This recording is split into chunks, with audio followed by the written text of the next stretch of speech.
When we begin to contemplate the mystery of value, perhaps we ought to pause for a second and consider words in the light of value.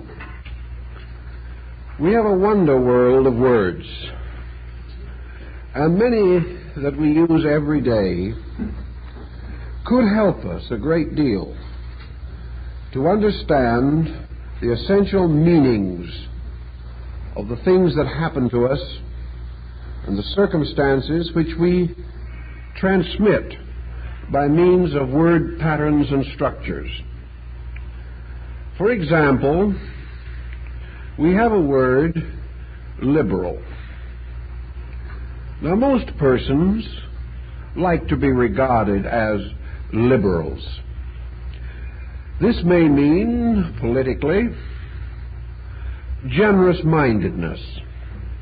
The individual has escaped from extreme conservatism and belongs rather to a democratic than an autocratic concept of living.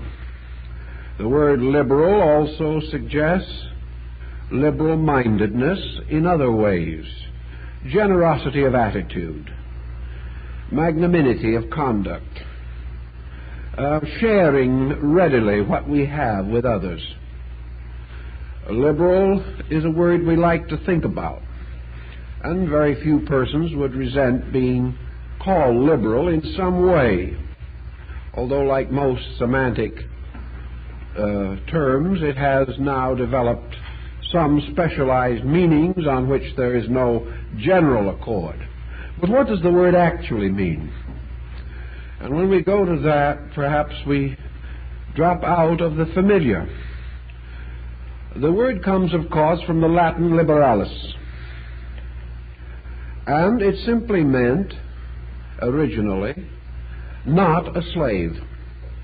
Now that is an interesting concept, a free man. It had really nothing to do with what you thought. It had to do with what you were. Now, if you were free, you had certain privileges under Roman law. And if you were free, there were certain trades and crafts and professions that you could engage in, which was not permissible to a person not free, or a bondsman, or perhaps, in the broadest speaking, a slave. A free man, for example, was permitted as a distinction, as an indication that he was free. He was permitted to train his mind. This was something that was discouraged in the slave at that time. So there was a line drawn which we would rather hate to think of today, but perhaps it won't hurt us. All such arts and crafts as resulted in profit only could be indulged in by slaves. But any art or craft which led to the improvement of consciousness could only be indulged in by a free man. Therefore, a liberal meant a liberated person. And as a reward of liberation, he was entitled to be educated in such forms of knowledge as improved character rather than increased estate. Now, on that basis, what's happened to liberal?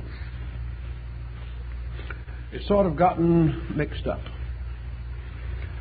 If a person, by one of many circumstances, and the Romans kept the gate of liberty rather widely ajar, if for any reason a person became a free man, he might, by this circumstance alone, achieve to that which probably was the greatest thing in the world for him. He could become a thinker. Today, the moment we get free from responsibility of any kind, we stop thinking. Thoughts are for people in trouble. Thoughts are something that should be used only on rare occasions. And it's quite possible that even slaves used them as often as we do. But certainly we do not recognize liberty, derived from the same word, to simply mean the right to improve ourselves. Today we interpret this term largely as the right to luxury, the right to be considered as good as anybody else, in our own estimation a little better. It is the right to have what we want. It is the right of free enterprise. It has very little to do with the ancient meaning that it was the right to grow. Now, when a man was free, he was permitted to indulge in the studies of what are now called the liberal arts. Now, liberal art simply means an art that a free man could practice. That is exactly what it meant to the Roman. Therefore, the liberal arts were those which were permissible to any person born free or who had attained freedom by any of the various courses open under Roman law. Liberal arts, then, were not liberal-minded arts or generous arts. They were arts for free men. And these arts included, in the Roman concept of things, grammar, rhetoric, logic, arithmetic, geometry, music, and astronomy. These were the liberal arts. And when we get a Bachelor of Arts today in a university, it is presumed that we have qualified in some program bearing upon the arts that were open to free men.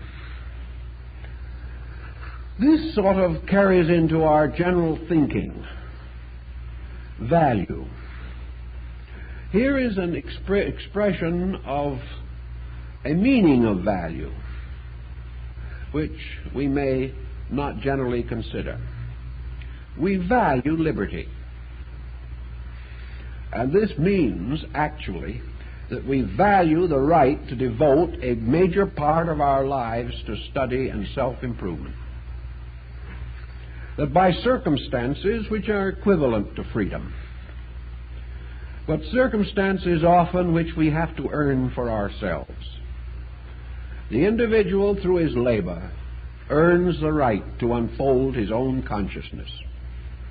He has a body which will always be a bondsman, because the very concerns of the body are the concerns of those that are not free.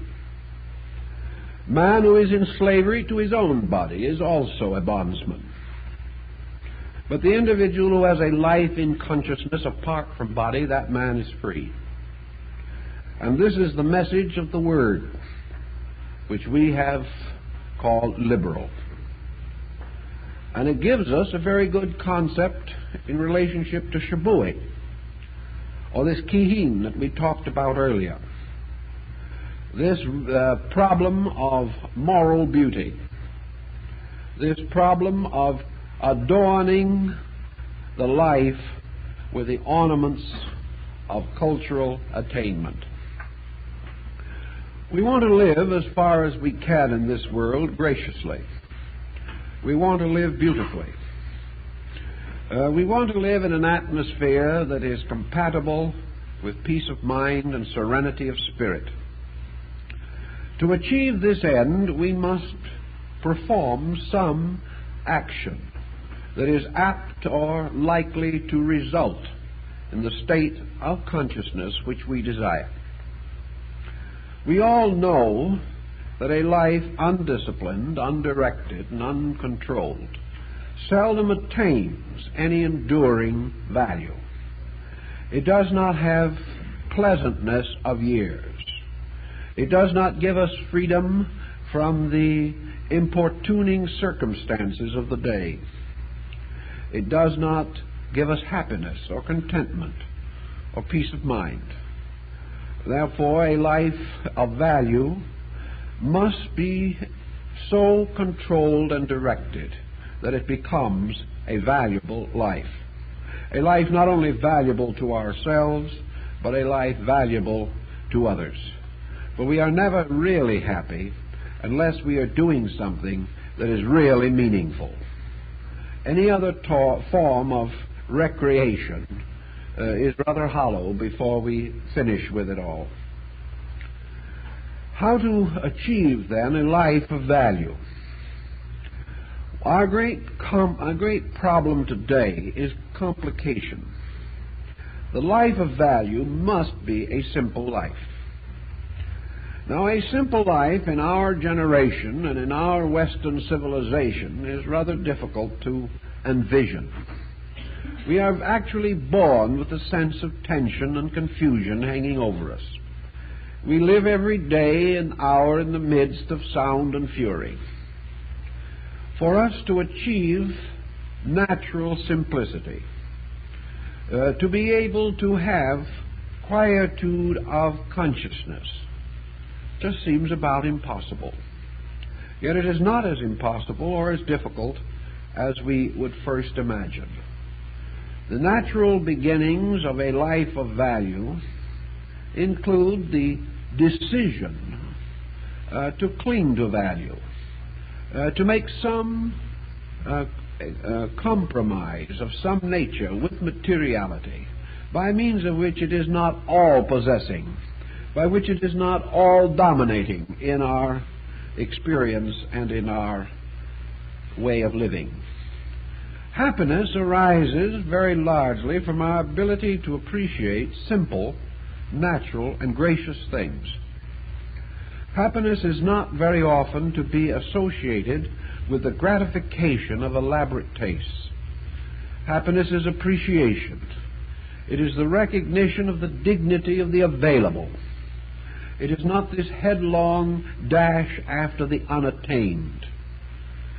The life of value is the life that is immediately lived with a sense of value.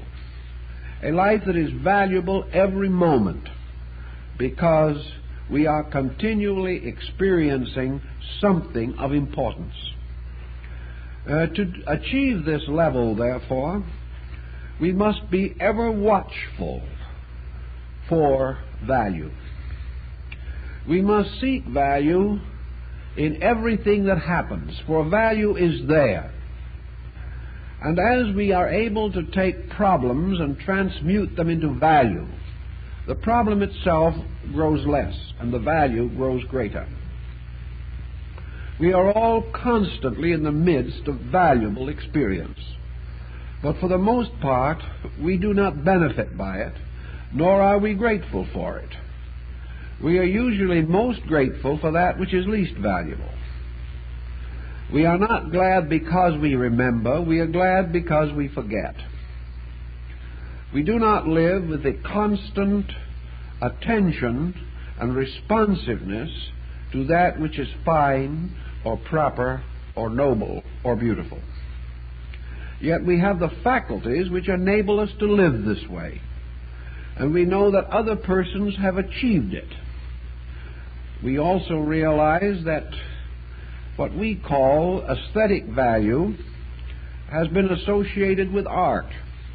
But we are further aware that many artists never possess it, that many artists are simply craftsmen who are able by some mechanical ingenuity in themselves to create harmonious designs, and yet whose lives are not harmonious, and whose actual personal existence is heavily plagued with the same problems as the less artistic. Therefore, skill in art is not necessarily a guarantee of value. Nowhere do we find in any institution that we have created anything which guarantees the transmission of value. We may give our lives to religion, and we may really very seriously work with the subject, and yet we may come to the end of our days without ever having been religious. We may give our lives to philosophy, and yet at the end of our life again we die unphilosophically. Thus, we cannot assume that any system will automatically and inevitably bestow value. Value in every instance is something that we must contribute. We might say something like a problem in music. We go to a great concert. There is a fine orchestra and a leading conductor. The compositions that are played are by master composers. The entire occasion exposes us to a great deal of musical sublimity. I remember distinctly attending a concert in which, among other things, there was a marvelous rendition of parts of the opera Siegfried.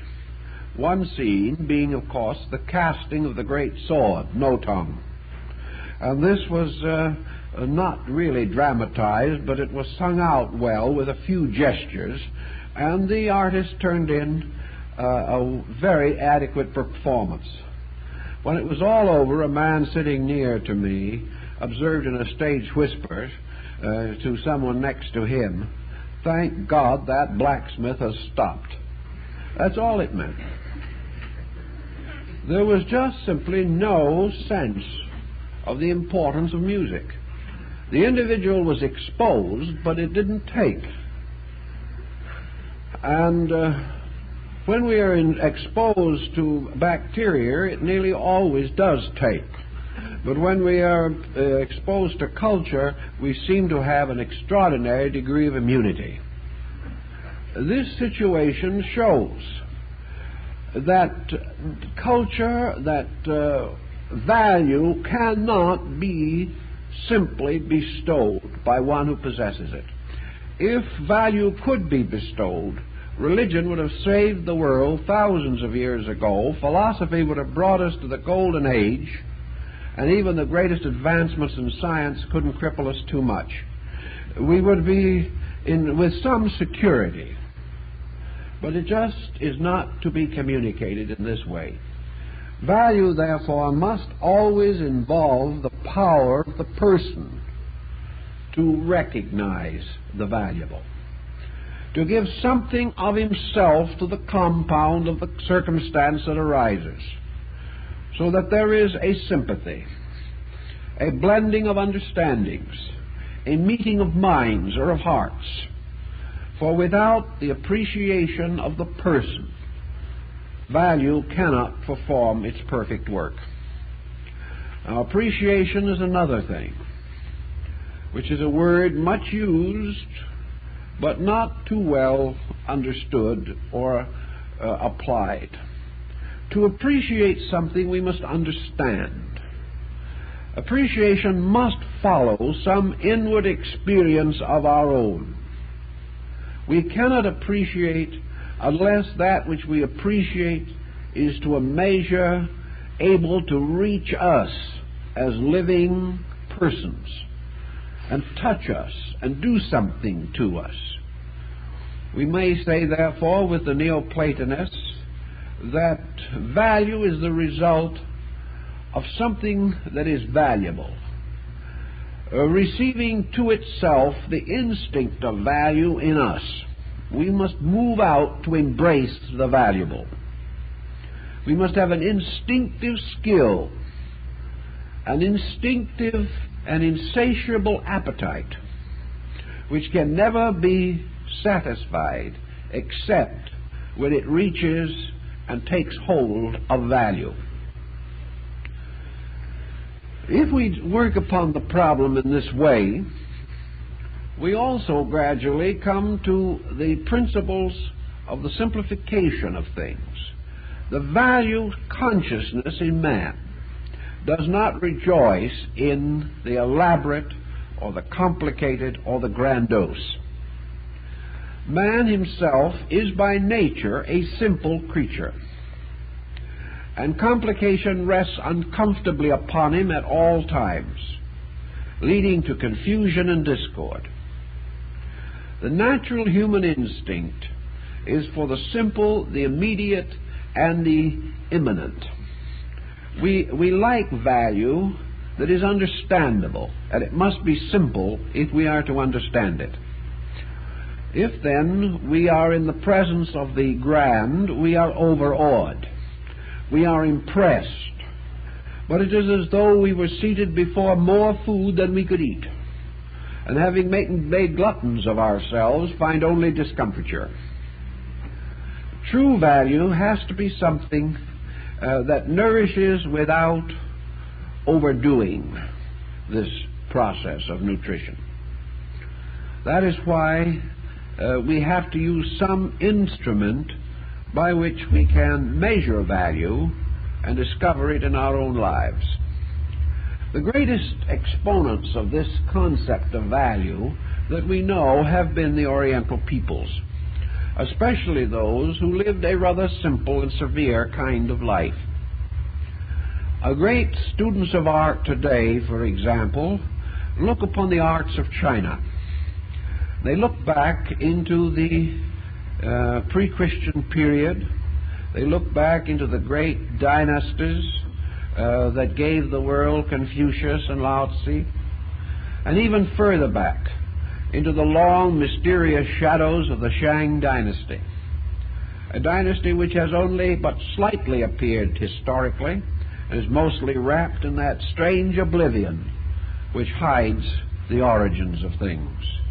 But out of this very early period has come some marvelous artifacts, magnificent pieces of bronze, wonderful fragments of ancient stone carving, simple, austere,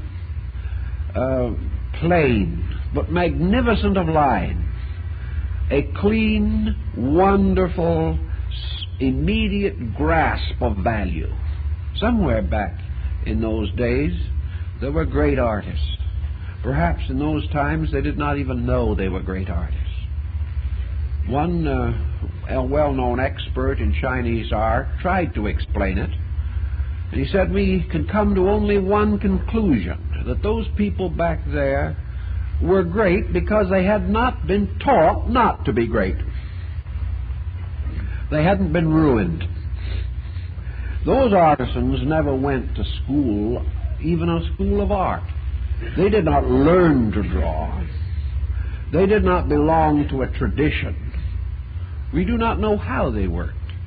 Perhaps by themselves, perhaps under some small guild or clan, but certainly nothing had interfered with their natural creativity. They proved to us beyond doubt that man anciently knew what was good, whether he knew that he knew or not. Probably he did not know. But he was a simple person, and he made something, and he looked at it, and he said, I don't like it. So he tossed it on the rubbish heap. A little later he made something else, looked at that for a while, showed it to a few of his friends, and he said, I do like it. Therefore he kept it. This was what we might term higher criticism. This was the way it was when the individuals simply felt what was right and felt what was wrong. So we come down through the great days of Chinese art, and we come down maybe to the three dynasties, or we come to the beginning of the great Wei cycle of art, which arose from the Han and dominated Chinese culture in the opening centuries of the Christian era. Here we find still the marvelous simplicity, the wonderful massing of design, the total lack of detail, the perfect shaping of things, the perfect sense of rightness, where even looking at it now with all that we know, we couldn't improve on it. For some unknown reason and by some mystery, the old artist put each area which he specialized exactly where it most belonged. It couldn't be anywhere else and be right. Then we go on a little further, and gradually we see the rise of the Tang dynasty around the 6th century. And here we begin to see still many great things, but something that indicates loss. In the beginning of the Tang, something happened to Chinese art. The robes got too many folds in them. The stones had too many figures on them. The inscriptions became too flowery. The massing was no longer the strange, severe, marvelous simplicity of ancient days. It is not remarkable then that the masters of the Tang dynasty began to copy the older pieces. And later the masters of the Sung, who got worse still, began copying the Tang. Anything to find a purity, to get back to something else. For by the Sung dynasty, things were getting pretty badly cluttered. And by the days of the Ming, which was a very long dynasty, which progressively decreased in value, we really were in a situation that was just about as tragic as the problem of art during the reigns of the Louis of France. In the Ming, everything was overdone. All of the great line was gone. Paint and color and inlay began to appear. And a little later, in the Qing, we just went completely crazy. And China's art fell apart. Little by little, over a period of time, it got worse and worse and worse. Why did this happen? It apparently happened because somewhere man began to cater to something beside his own instincts. Perhaps he catered to profit, and perhaps he tried to please ambitious, luxury-loving rulers. Perhaps tastes became more complicated as they grew more decadent. But physical luxury, the rise of a great aristocracy, seemed to destroy the integrity of primitive art. Men began to buy things because they were expensive, or to make things because they were profitable, and instantly culture began to fade. So in our search for value, we see everywhere in art that the great art that is most collected today by great critics and great connoisseurs is early, back in the time when men made simple forms that refresh the spirit. And even today, as we touch them, we feel a tremendous benevolent influence.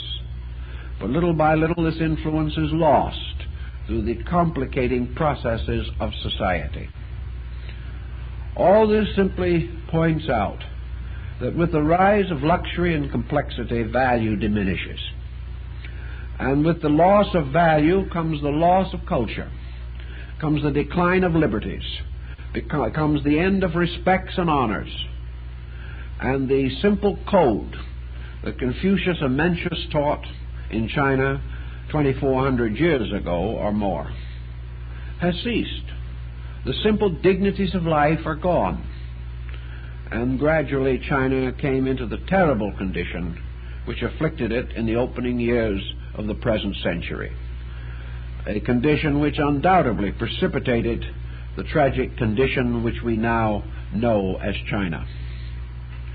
So we need this sense of the simplicity, the search for the simple thing. The Chinese simplicity was shifted to Japan. And while Japan gradually became more and more influenced by Tang and Sung and Ming art from China, the people of Japan were just a little different in nature. They had another religion which helped them out, and that was Shinto. And Shinto was a religion of austerity. It wasn't a religion of self-sacrifice or martyrdom or self-denial, but it was a religion which preached the value of nature. That nothing that man could ever do would be as beautiful as a natural thing which creation had done for him. That all the works of art could scarcely equal a tree. And that man everywhere found his most perfect expression by adjusting himself to nature and becoming, in a sense, sensitive to the universal order of things. That this was far more important than building a great superficial culture of his own. As a result, the quality of Shibui has definitely lingered there, although with a little longer contact with the West, their culture will probably collapse also, because they are moving gradually onto an efficiency basis, and efficiency is apparently the end of culture. And to a measure, as we know it today, efficiency is the end of comfort and convenience, because we become so obsessed with certain processes that we can no longer enjoy life even with comforts, which other people have never had. So our life of value has something to do with simplicity and the appreciation of simplicity.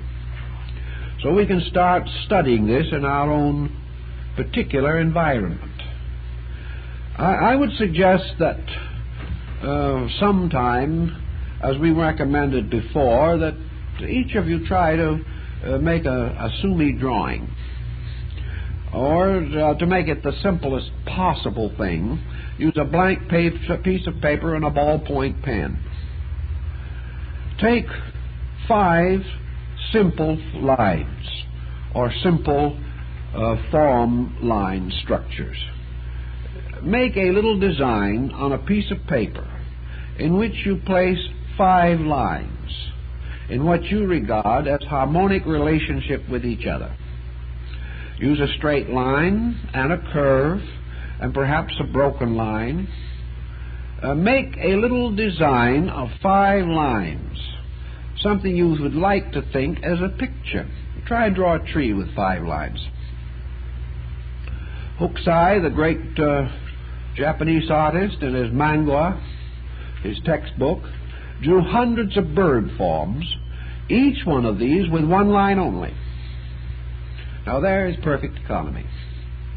And yet each of these 1-line birds is a real bird, a delightful thing. If we went after that, we would make 500 fussy little lines, rub 2/3 of them out and start over again, and end up by throwing the whole business in the wastebasket. That is the way we would approach it. But make a little drawing of 3 or 4 lines and just say to yourself, relax, and then say to yourself, do I like it? Is this little sketch well balanced? Is it nice? Is it really good? And in the most cases, if we're honest, we'll realize that we don't operate with much of that quality we associate with Leonardo da Vinci. The 5-line drawing will not be tremendous. The bird won't look exactly like a bird. We won't be too happy over it. We may wonder for a moment that we did as well as we could, but a little later we'll find we could do better if we really put our hearts and minds on it. But see if you, in some simple thing, can actually create a simple form of some kind that looks sufficient to your consciousness. Try a little flower arrangement. That's very easy here in California. Take a small, simple, plain bowl. Remember that you are not going to use the bowl to be impressive. You're not going to say people are going to look at it because the bowl costs $20. The bowl should cost 10 or 15 cents, maybe 50 cents if you get real opulent. But certainly it should cost 50 cents or no more. Maybe at the moment the prices will be inflated. But it should be very simple. The bowl should do nothing but not interfere. In it you arrange a half a dozen flowers or leaves, buds, branches, twigs, anything that pleases you. Arrange it as nicely as you can. Put it by itself on a little stand where you can look at it without seeing anything else. It's not really very attractive to catch a whole group of fleur-de-lis in the wallpaper behind it. Just put it someplace where it is plain. Sit back and say, would you like to live with it? I suspect that you will creep away and the arrangement will disappear as soon as possible. You won't really like to live with it. You will find that it doesn't really please you. Something's wrong with it. You look at a book and maybe where some Japanese has made some flower arrangements, you say, mine doesn't look like that. Anything they do seems to be right. Anything I do seems to be wrong. This is an important discovery. This is the beginning of a quest for value. What did you do that was wrong?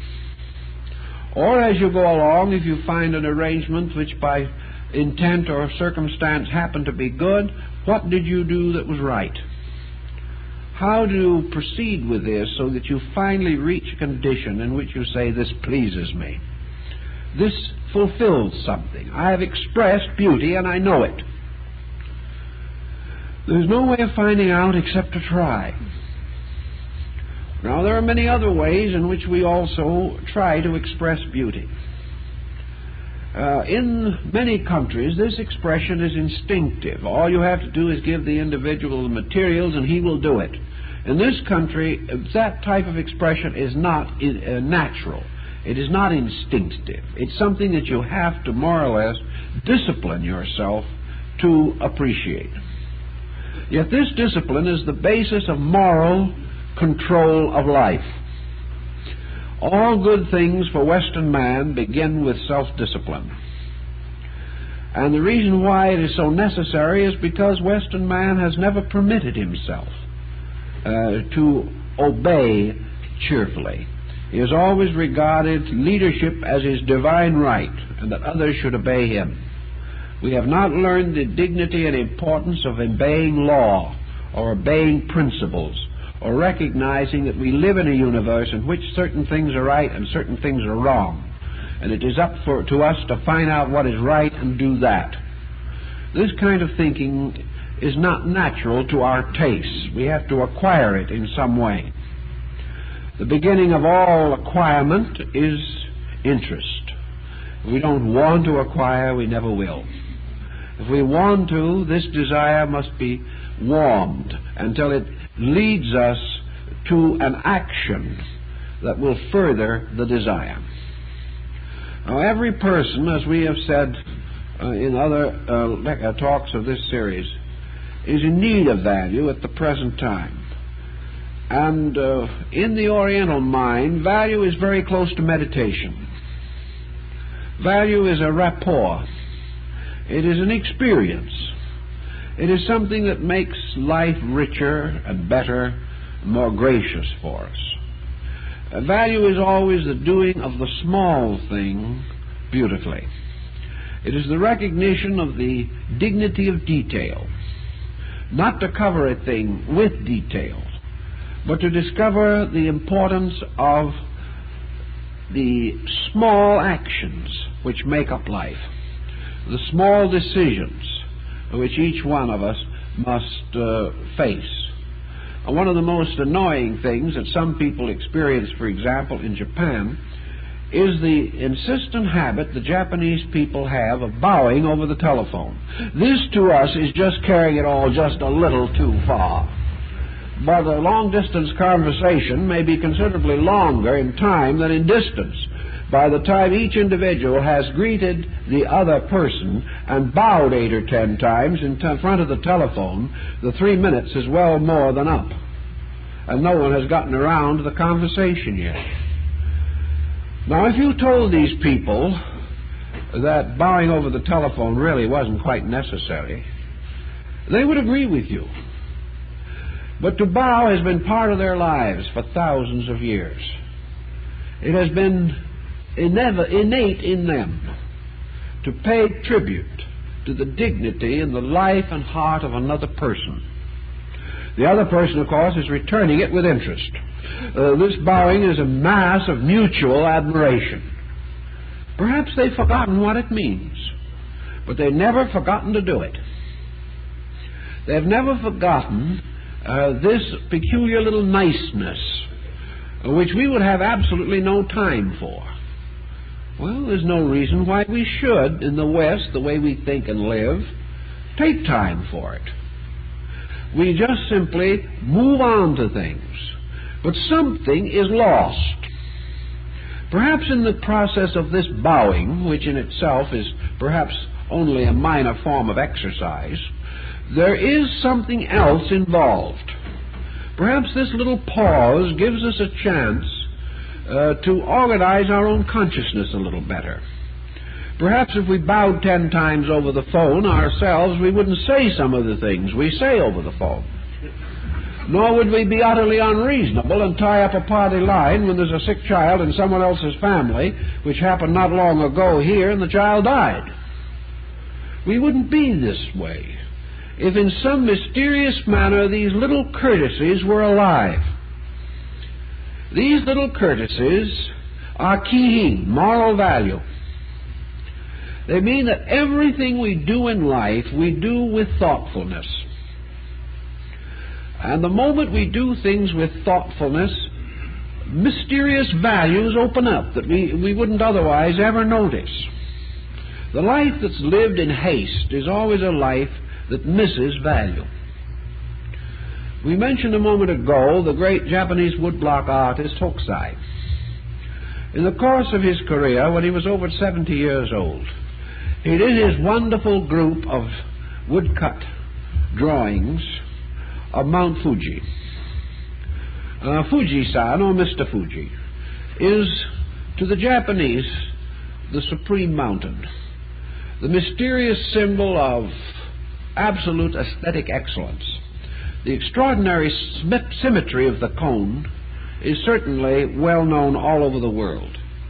But Hokusai made a whole collection of prints upon the leitmotif of Fuji. It ran through every one of them. And he contrived countless ways to show the mountain in the midst of other situations. One scene, we see the peak through a spider's web, and a leaf has fallen on the web.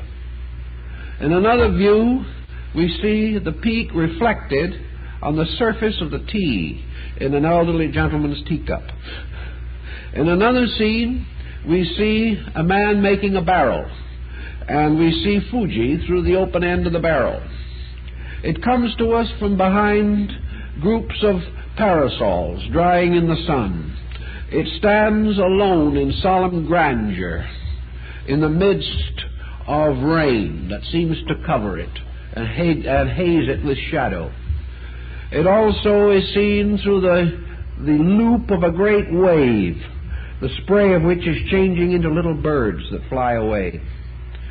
Everywhere this mountain comes back, simply because to this artist, this mountain was absolutely shipowy. It was the highest, most perfect controlled thing he could conceive of. And in art, he could not think of a symbol that to him carried with it such extraordinary beauty. So there are parties in Japan still every year. Groups go out and spend the day Fuji viewing. This is enough. They take lunch, write poetry, and look at the mountains. This is happiness. This is peace. This is contentment. We couldn't do so well with a $5,000 car and a $500 outlay for the afternoon. To them, there is a certain refreshment from nature, a refreshment from man taking into himself the majesty of the universe. And this is important to the life of value. The life of value which must begin to be taught to children, where things seen are not just things, but they are living symbols of universal principles. They make us feel better. They give us new dedications and new consecrations. They make us more friendly, and they overcome the tendency to insomnia and nervous tension with which we are afflicted. To live in the light of value, therefore, means simply to allow the light of the sun to strike things and reveal them. The 7th and 8th century Buddhist artists frequently represented the figure of the Buddha Amida as a sunrise coming over the mountains. This great haloed head arising between the great peaks of hills, and the light of the nimbus shining down and touching the rocks and the trees and the river and the waterfall. All of these things moving gradually into visibility in the light of Amita's radiance. Amita simply represents the internal consciousness of man. And as the light of this consciousness shines out, it touches all the darkness, not physical darkness, but aesthetic darkness, with which our lives are burdened. And in the light of this inner illumination, everything becomes beautiful. And this beauty moves and changes with the light, until finally the full radiance of the majesty of high noon exposes the full picture. So this sense of allowing the light in the self to bring out the shapes and forms and patterns of natural beauty, this was distinctly an Asiatic concept. Westerns have had it, but not to any great degree. In the West, we have considered art as belonging to artists.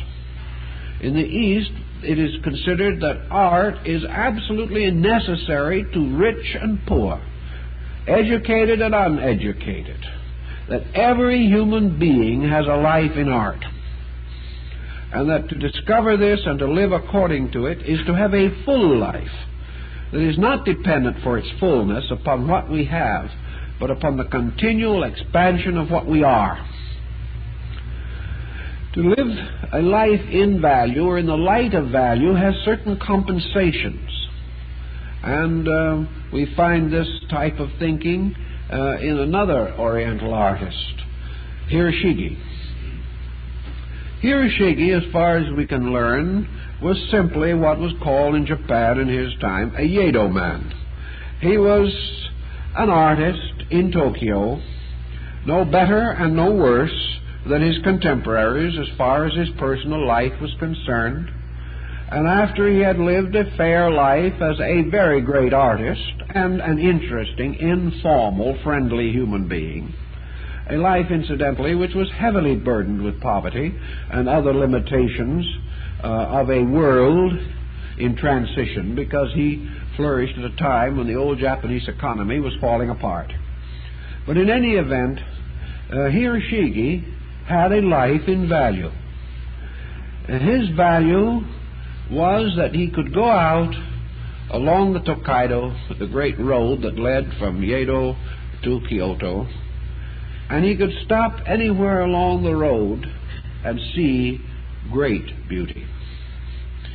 He could take any step of this incredible journey from one great city to another. He could pause anywhere, frame it with a scratch pad, and in a few seconds, every scene was magnificent. He wasn't always superlative, but in every series of his great paintings, there were masterpieces. And these masterpieces were based upon the most simple themes. Two peasants hastening home across a bridge in the rain. Someone sitting down, warming himself on by a fire along the side of a road. Always, however, he captured an exquisite composition, simply because he was conscious of it. To him, everything became a picture, and every picture was beautiful. Well, some of us have this picture-making propensity also, but when we want to make a record of the Tokaido today, we would just use a camera. We'd never draw it ourselves. And incidentally, as several people have pointed out, it's hard to get a good picture along the Tokaido today because you're going by at 60 miles an hour. Of course you won't get a picture. You won't get any kihin out of life by these two procedures. First, rushing across the scenery, or today above it at 600 miles an hour, or trying to preserve the record of beauty with a camera. Cameras have their place, no one denies it. But somehow, it's when you sit quietly by the road with the sketch pad and create. You always make a few little differences. The camera is not the same as a great artist. A good artist can get much more from a camera. But somehow, great art has a little tendency to simplify, to make certain minor changes that bring a pattern into particular harmony, to convey the true impression, which perhaps some accidental circumstance has distorted. But you have to have this slow journey through beauty in order to pause long enough to be touched by it, to be moved into some maturity of consciousness. Before Hiroshige died, he's pointed out, he said that he was fortunate that the length of his life had been equal to the stations of the Tokaido. In other words, he likened the journey of life to the trip from Yedo to Kyoto. That in these wave stations, these little inns where men stop to rest, all the way along this road with its wonderful changing scenery, its little villages, its meetings of sea and mountain, its ancient temples, its wayside shrines, and every so often a little monument standing there, perhaps to Jizo, the protector of little children, or perhaps simply a monument that says, "We do not know who passed this way, but God bless them." Now, there's something rather charming about all that, and we just have hastened ourselves out of it. Now, no one says we can settle down and make that marvelous journey along the Tokaido from here to Pasadena. That is not the thing we're trying to bring home. But what we are trying to bring home is that man, even though he must adapt his daily life very largely to the pressures of his time, he can take certain time out of his life, if he wants to make these quiet little journeys in consciousness, if they carry him only in his mind along some pleasant road. There is always time for the little journey in the self, the little thought into a better world. There is always time to reflect upon what appears to be a rather crude and unpleasant circumstance, and suddenly see it as Hiroshige might have seen it, a thing of great beauty.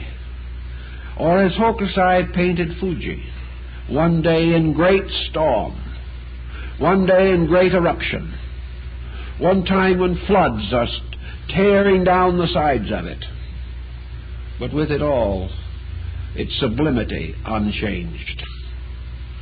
So there are always ways we can get inside of things and back of them and make them more valuable to us as spiritual experience. And I have always believed that this kind of an approach is easier, more gracious, and more natural than this desperate effort to be good, which has deformed people since the beginning of history. There is nothing that is more miserable than a person making a valiant effort to be good. And very seldom does this misery suffer alone. It nearly always involves other people, until finally the whole community wishes that there was no more goodness for these people to try to imitate. If instead of that attitude we did have more of this concept of graciousness, of value, we would quietly achieve good without being noticeably obnoxious in the procedure. We would find that our consciousness was maturing without inhibition, without frustration. We would see that we are becoming better people, not because we are trying to be good, but simply because we are trying to understand values. We are trying to make use of the faculties with which we have been endowed. And if we use the faculties well, we will be good, in the truest sense of the word. We will not be trying to assume virtues, we will be experiencing them. And in so doing, will enrich our own lives and enrich the lives of others, instead of becoming a nuisance to all concerned. So in this process of value, of moral value, of living of it, I think we should try with all the simple things at our disposal. One thing that we have learned in the West, and are beginning to realize more than ever before, is that haste does not mean the good use of time. Today, haste is one of the most expensive habits we have ever developed. Haste costs us more than we possibly save. It means things poorly done. It means inadequate workmanship and craftsmanship. Things fall apart. Haste is not a saving, it is a wasting. And in personal living, this is also true. The individual who is constantly, desperately hurrying in order that he may get more into his life is accomplishing the exact opposite result. The more he hastens, the less there is in his life. Though we may say that we don't want to spend hours and hours at tasks that do not require that length of time. At tasks, no. But at meaning, how better can we spend the time? What are we going to do with this time that we have so desperately saved? At the expense of quality, at the expense of thought, and expense of meaning in everything. We're going to sit down in front of the television and watch several people bombard each other at close range. This is about all we're going to do. We're not going to do anything important. We're not hastening because we expect to change the course of history when we get through with the present job. We are hastening because we are moving from one boring situation into another.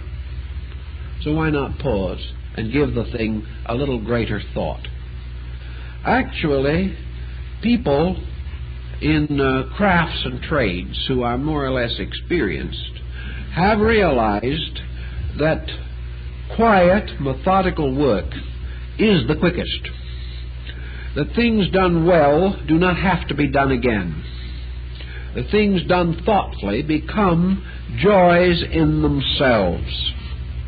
Thus we must break down a psychological barrier between what is enjoyable and what is drudgery. Today, to most people, anything they have to do is... He saw its potentials. He saw its meaning. And he transformed something that was apparently worthless into a thing of great worth because of his own understanding. Sometimes he was able to insinuate a wonderful whimsical quality. Sometimes he caricatured. Sometimes he released a great reverence through what he did. But everything that he saw was interesting.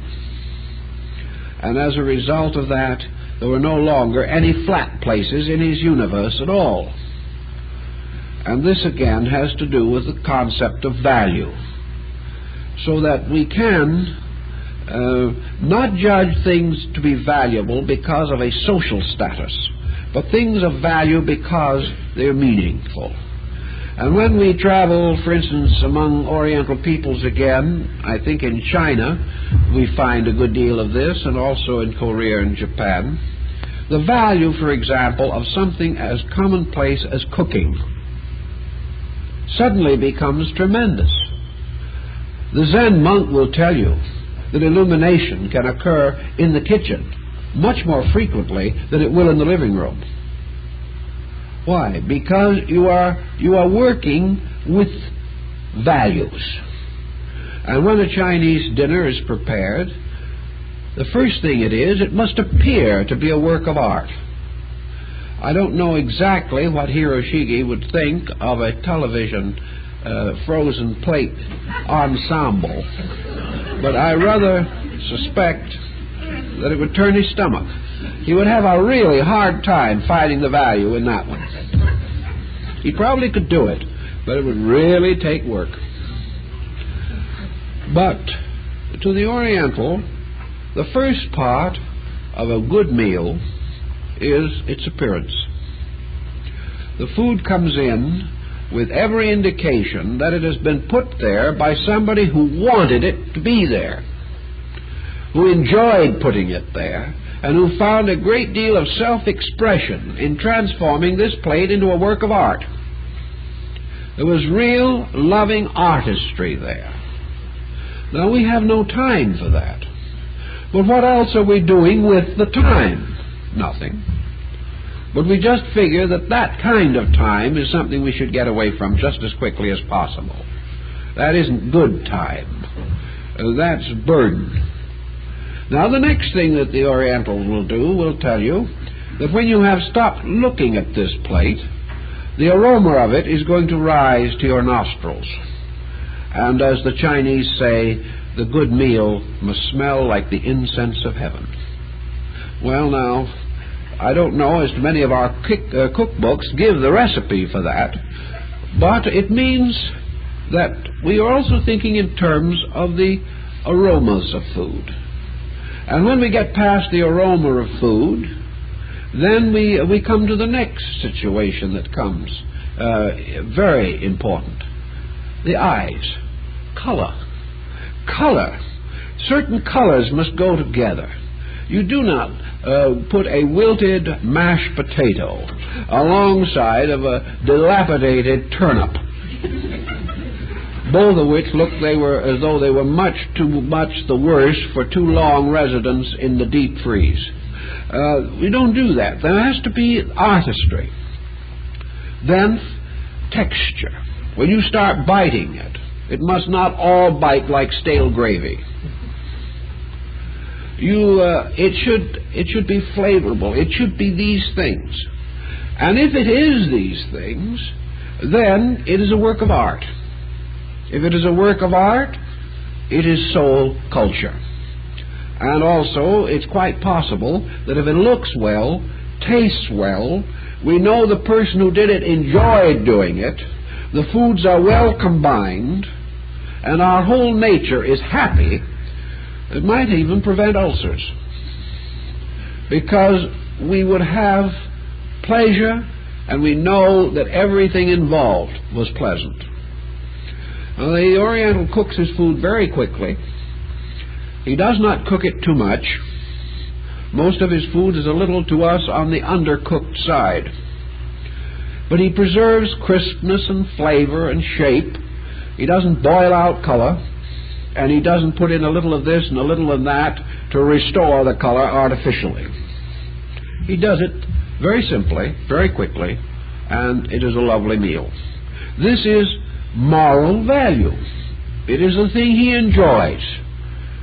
It has become an essential part of his life to think this way and to live this way. In his clothing, the same way.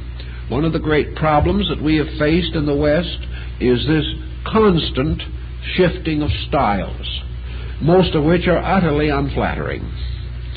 In most other countries, the folk costuming of the people for centuries maintained quality, artistry, and suitability. There was very little competition in the individual consciousness. Good clothes never went out of style. There was no waste of money or waste of time involved. In Japan today, children going to school wear uniforms.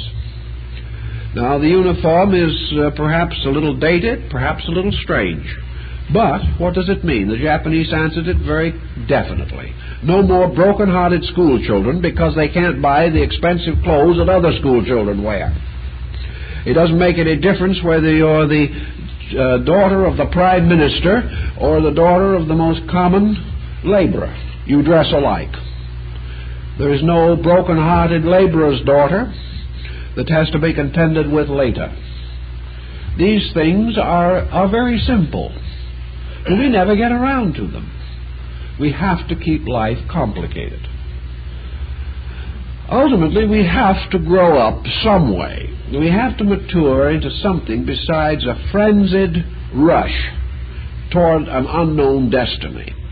If we keep on this way, we will not even live to die in peace. We will more or less fall apart en route. There won't be very many people in our generation who will be able to accomplish what Grandma Moses did, and I understand that she passed today at 101. She had been in this world since the administration of Abraham Lincoln. She must have seen a great many changes. And I imagine that she would be one who would admit that some of these changes were not all they should have been. But in trying to build back into our lives, each person has something that is his own. If it's only a 12-foot room, he has a little world in which he can do what he pleases, if it pleases him to do anything. He can bring something of grace into his personal life. I know individuals who, for example, travel a great deal. Some of them have no real homes at all, but they are art lovers, and wherever they go, they carry something by which in an instant they can bring art to a hotel room or a boarding house or a motel, wherever they are. They bring something that is essentially shabooey with them. They carry it as religiously as they carry their extra clothes. They would rather be caught without their extra clothes than not to have this something that moves a universe of value into their lives. And there is no one who cannot do these things to some degree. And there is no reason why it should ever really cause very much consternation. Many of these things can be done entirely privately, and yet they mean the difference between a conscious restatement every day of a conviction and the problem of allowing ourselves to drift into utter mediocrity. So, living constantly in the presence of value means that we are always ready to sacrifice a little something for the niceness of something that we do, something that we have, something that we believe. And little by little, this type of life does insinuate itself into all parts of our consciousness. If the mere accumulation of something of value merely left us the same and the proud owners of something, it would have no meaning. But as we sacrifice for value, as we gradually gain the ability to discriminate between those things which are most satisfying to consciousness, when we achieve this, we begin to change our temperaments. Our tempers begin to relax a little. Our attitudes become a little more harmonious. For once the artist is born in our souls, we cannot do things that are not artistic. Criticism is not artistic. Criticism isn't beautiful. Criticism will never make a wonderful picture of Fuji against the sky. Criticism is something that deforms and shatters and breaks. Therefore, we cannot afford it. And as we begin to sense the possibility of true peace within ourselves, we don't want to disturb it by such attitudes. Intolerance isn't beautiful. It adds nothing. It may satisfy a momentary whim, but all it does is break a beautiful image of some kind. Intolerance makes us poorer, makes us cheaper in our own consciousness. And once we begin to value consciousness, we do not want this kind of a situation to arise. Hypocrisy is the same. We cannot live with it. We become more and more dependent upon an orderly existence. We do not wish to experience certain things. If we have to, we will, but we don't choose to. In Japan, Zen has for many years, for centuries, been the philosophic belief of the military sect of Japan. These were people who had to fight and die for their lords, their daimyos, and their tycoons. These people didn't always have the opportunity to live peacefully, but they did have the privilege of living graciously and dying graciously. They made life into one pattern of value to them.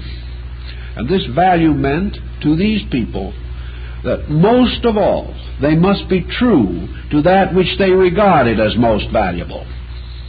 If they regarded honor as most valuable, they had to be willing to die for it.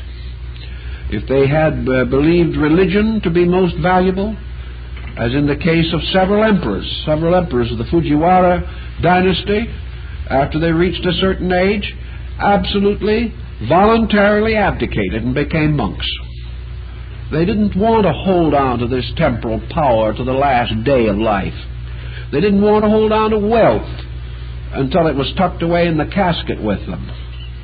They reached a certain point. They had lived a fairly useful or busy and perhaps eventful life. They simply turned to the court around them and said, "Gentlemen, I am retiring. The remaining years of my life I shall give to meditation and prayer and to the cultivation of the beauty of my own soul. This is now far more important than ruling a kingdom." And they meant it, and they did it. We talk about it, but very seldom do we do these things, because we like to cling to something that is not value. As we get older, the need for value becomes perhaps even more pressing upon us. Our ambitions begin to slip away. The probabilities of the vast projects that we started with have become dim. Our own energies are not suitable to maintain the tempo with which we have associated successful living. And so it is very important that we begin to develop value. It is necessary that we retire from the world as Hiroshige did and take holy orders, but it is very suitable for us to begin to be more and more conscious of value. Be conscious of these things which are satisfying to consciousness and which will help us to meet the long afternoon of years with real composure, real understanding, and real peace of soul. So value becomes increasingly significant to Western man, because he really has never known much about it. And this program and everything it has to do with it certainly has to be spearheaded by thoughtful people. And I've wondered over many years how it is that so few people interested in philosophy or interested in mysticism or even esotericism have sensed the tremendous advantage of the simple love of beauty in the development of the spiritual life. Rather, they have followed the traditional pattern of Western man and rather made the religious life unbeautiful. They felt that it had to be a severity, a penance, that the holy images had to be symbols of deprivation and pain. They have never really sort of sensed that the good life, the spiritual life, the life which unfolds the internal power of man, is the beautiful and the gracious life.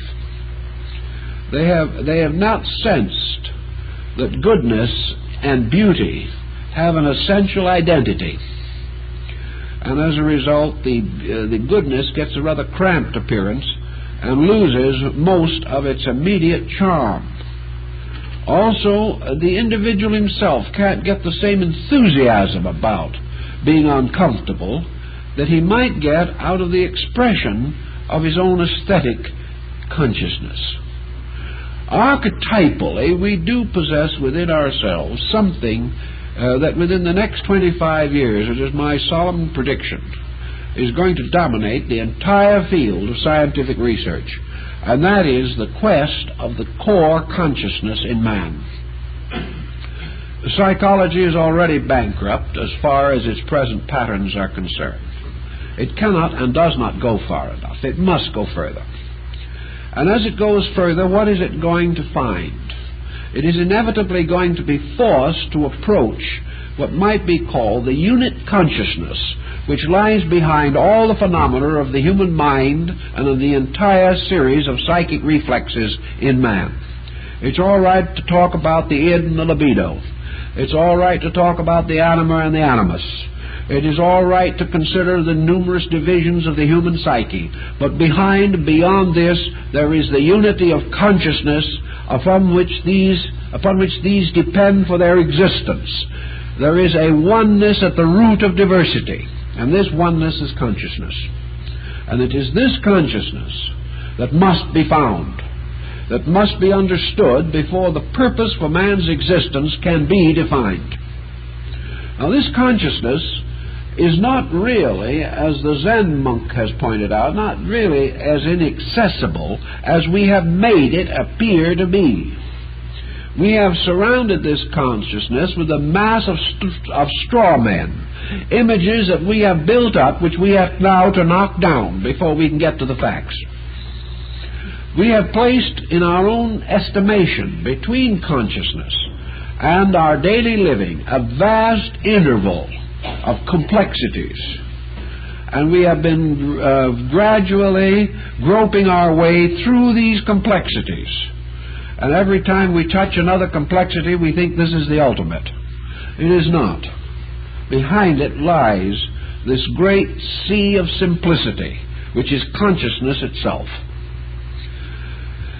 We can and must learn how to get this consciousness into action. It is there. It is naturally and inevitably like water flowing downhill, moving into our objective existence. And then somewhere along the line we distort it, deform it, mutilate it so that by the time it gets into manifestation, it is comparatively meaningless to us. We do the same thing in ourselves. We have a root consciousness which we do not understand and do not know. And by the time it has passed through the mental and emotional complexes of our personality, it has become a completely deformed thing, incapable of providing us with any basic integration, but simply animating a mass of complexes. The Oriental mind knew this, recognized it. Buddha realized it 2,600 years ago.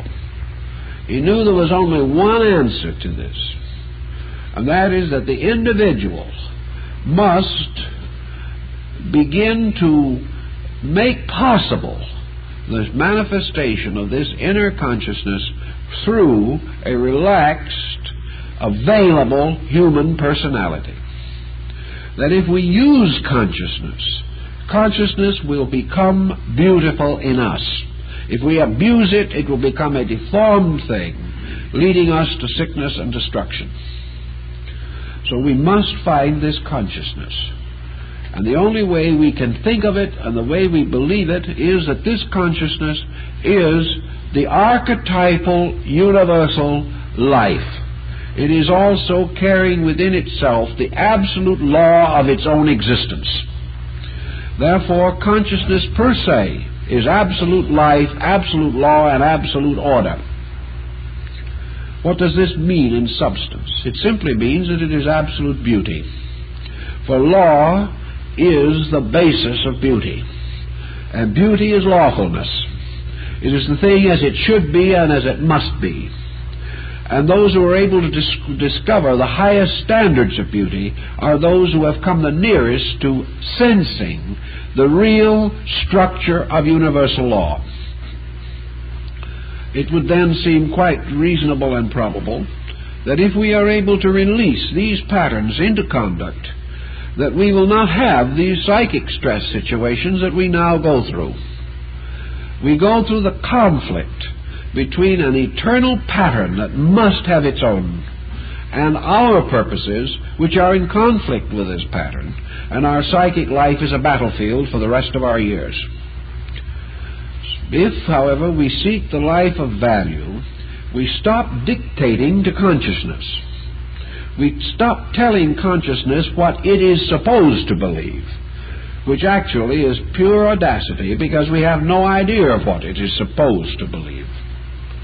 And we become receptive to allow consciousness to express its own divine geometry in our minds, in our emotions, and in our actions.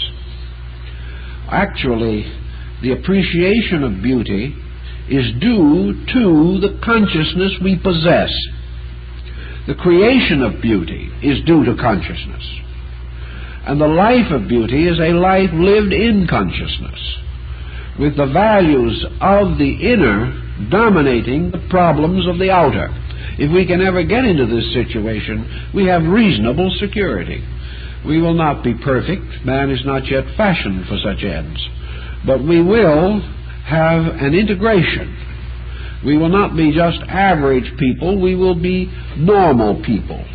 We will be the human being who is free. We will be the free man. We will no longer be a slave to our mistakes. And being free of our own mistakes, we are now free to become masters of the liberal arts and sciences.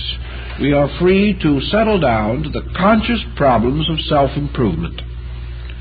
Now, I insist that this is possible, even though it may not be consistent in every respect with the daily problems that we face.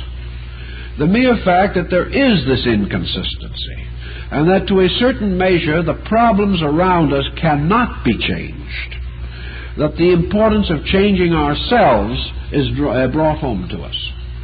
We each of us live in two worlds, a world of things around us and a world of things within us.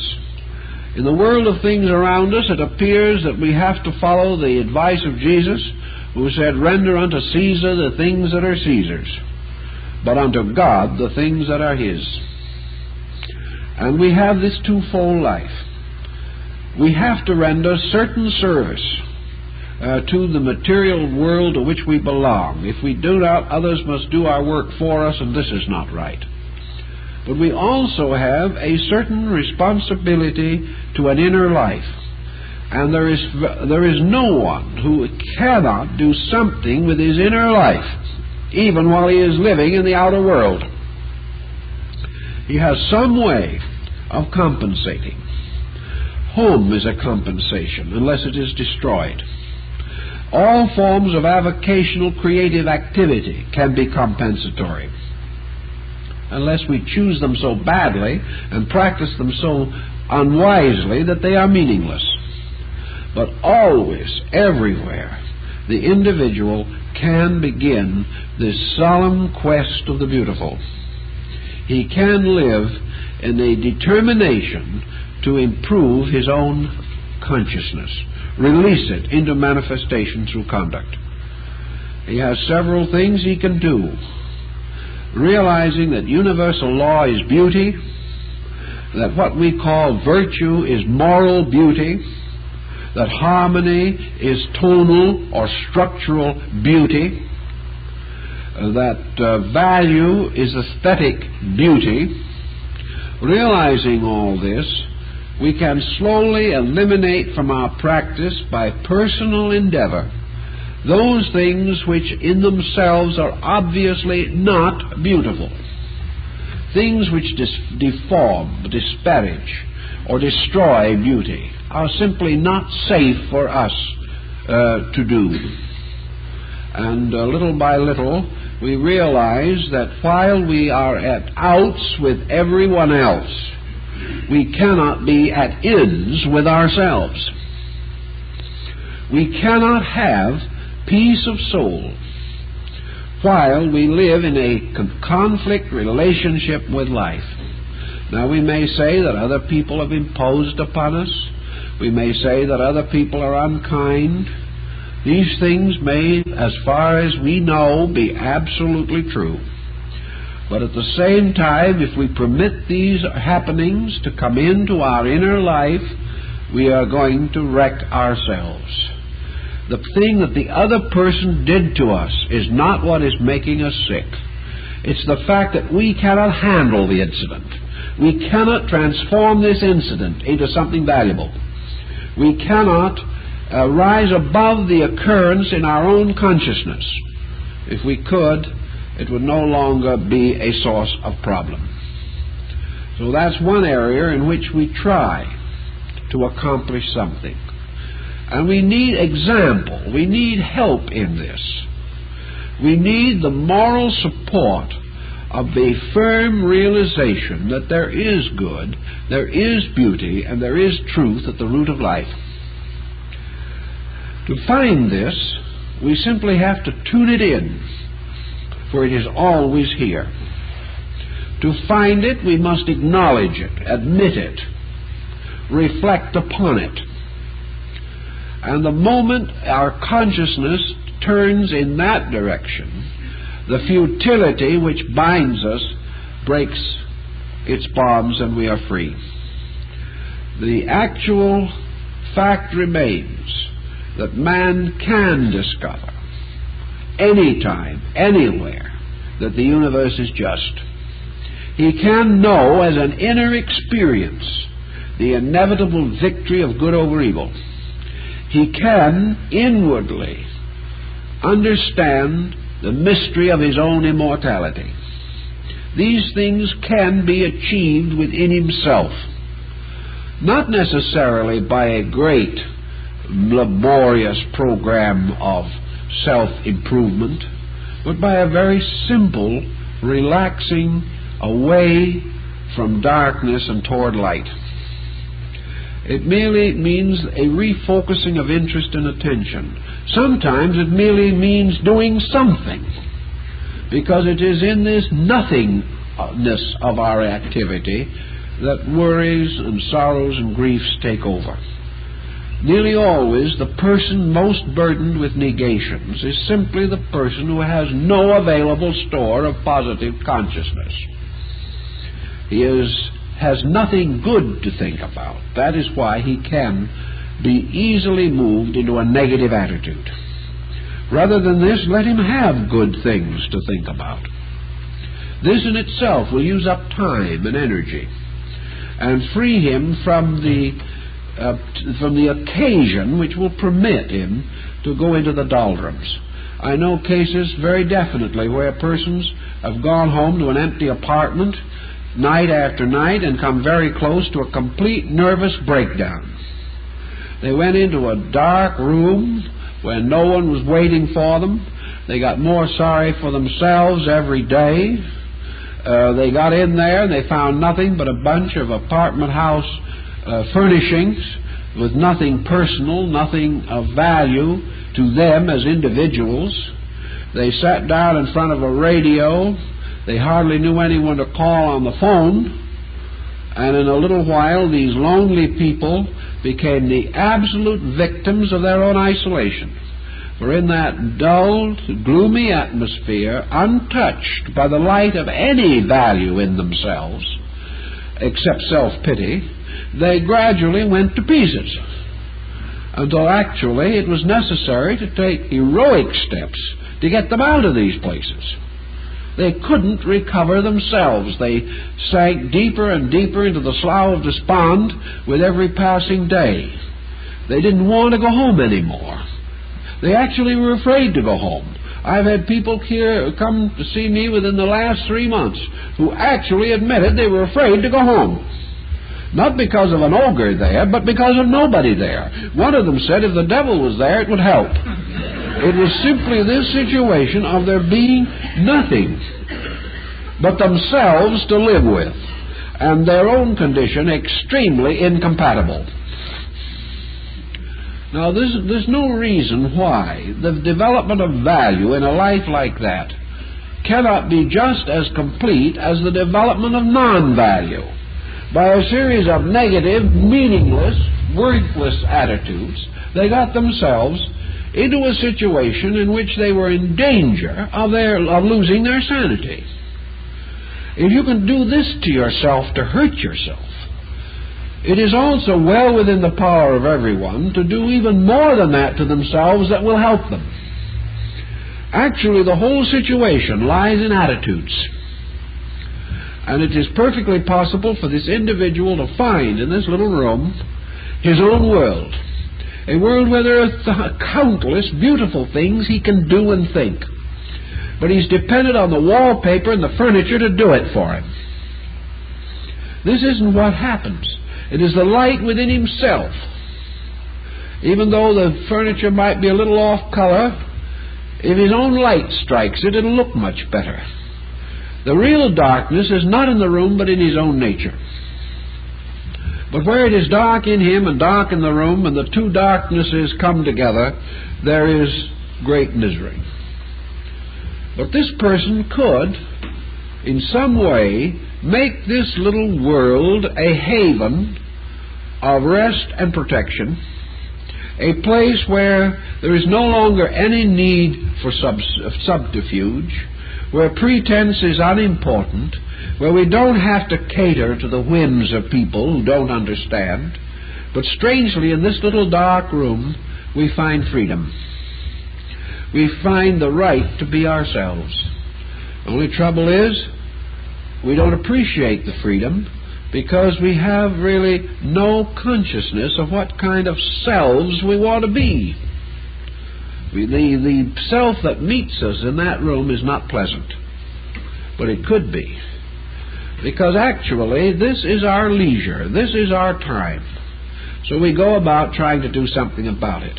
One individual tried to solve it, and to a measure did solve it. The moment they got home, they turned on all the lights, turned on the radio at the top sound that the neighborhood would permit, and immediately got frantically busy doing something. This was regarded as a positive therapeutic step. They felt pretty proud about that. Of course, they kept this up until they fell into a complete exhaustion and then went to bed. They went to bed a little too early. They didn't sleep all night. Here was nothing. Another person said, well, I've got it solved. I come home, put on a nice soft light, slip on some nice comfortable things, and then I sit down and read. These individuals have read thousands of pages. Not really because their primary object was to know something, but their primary object was to forget themselves. So they read, and they read, and they read.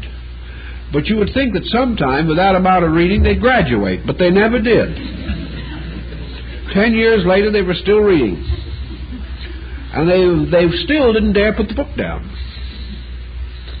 Because after 10 years of reading, they now had a habit.